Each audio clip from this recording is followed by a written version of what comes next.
پل صراط جہاں سے ہم نے گزرنا ہے نا، فرماتے ہیں اس کی لمبائی 15,000 سال ہے، 15,000 سال اس کی لمبائی ہے۔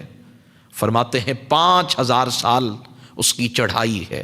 پل صراط پہ جو لوگ جائیں گے نا، وہاں سے گزرنا ضروری ہے جنت میں جانے کے لیے، لیکن 5,000 سال تک حضرت فضیل بن ایاض فرماتے ہیں پل صراط کی چڑھائی ہے، اور 5,000 سال کی اس کی نیچے اترنے کی مسافت ہے۔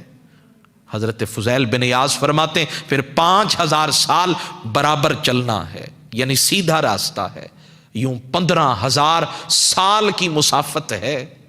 اور فرمایا پھر وہ بال سے زیادہ باریک ہے، تلوار سے زیادہ باریک تیز ہے، اور اس سے گزرے گا کون؟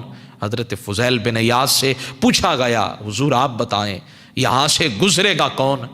میرے محبوب علیہ الصلوۃ والسلام کے غلاموں، آپ فرمانے لگے بس وہ بندہ یہاں سے گزر پائے گا من خشیت اللہ، جس کے دل میں اللہ کا خوف ہوگا، جس کے دل کے اندر اللہ کا ڈر ہوگا۔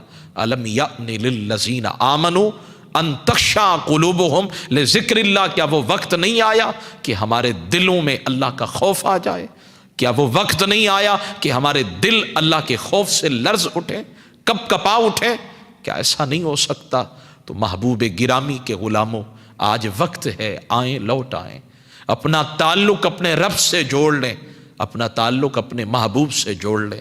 میرے محبوب فرماتے من سرہ ان ينسأ له فی الاجل ویبسط له فی الرزق، محبوب فرماتے ہیں جو بندہ چاہتا ہے اللہ اس کی عمر میں اضافہ کر دے، ڈھیروں برکتیں عطا کر دے، جو بندہ چاہتا ہے اللہ اس کے رزق میں اضافہ کر دے، رزق ختم ہونے کا نام نہ لے، کفایت والا اور مکمل رزق عطا کر دے۔ تو فرمایا ایک کام کر لو، فل یصل رحمہ، صلہ رحمی کرنے والے بن جاؤ، رشتوں کو نبھانے والے بن جاؤ۔ کوئی بھائی کام نہیں کرتا نا، تو جو بھائی کام کرتا ہے وہ کہتا ہے یہ تو نکٹھو ہے، یہ تو بوجھ بن گیا ہے، میں نے اس کو کب تک بٹھا کے کھلانا ہے؟ محبوب فرماتے ہیں یہ بھی تو ہو سکتا ہے کہ اس کو جو تجھے رزق مل رہا ہے وہ اس کی وجہ سے مل رہا ہو، بہن ہے، بیوہ ہے، خامد فوت ہو گیا، چھوٹے چھوٹے بچے ہیں، اب وہ کہاں جائے؟ آپ اگر کچھ مدد کر بھی دیتے ہیں تو پھر جلی کٹی سنا بھی دیتے ہیں، یہ بھی تو ہو سکتا ہے۔ محبوب فرماتے ہیں کہیں اس کی بنا پہ اللہ تمہیں رزق عطا کر رہا ہو، کہیں اس کی وجہ سے اللہ تمہیں رزق عطا کر رہا ہو، یہ بھی تو ہو سکتا ہے۔ تو کبھی کسی کو بوجھ مت سمجھیں، کبھی کسی کو اپنے لیے بوجھ مت تصور کریں۔ اللہ امیروں کو جو رزق عطا کرتا ہے وہ غریبوں کی بنا پر عطا کرتا ہے۔